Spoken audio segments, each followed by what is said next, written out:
Guys, हम लोग नया आ गए। हम नया ब्लॉग दिखावेंगे। चलिए देखिए, मेरा छत है।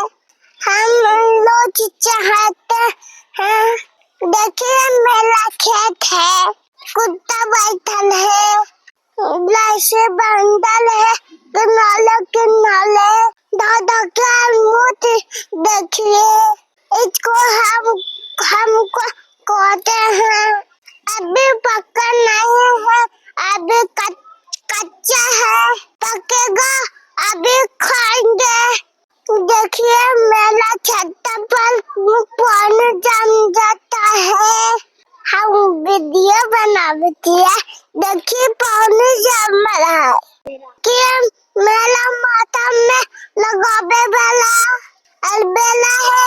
माथा में लगावे वाला हम इसको लोपे। इसको में कोटा लगता है। देखिए कोटा हमार घर बना है। हमार घर है। देखिए मेरा घर है। अभी नहीं दिलाया है। ना जाएगा। ठीक है, हम ब्लॉग दिखावेंगे।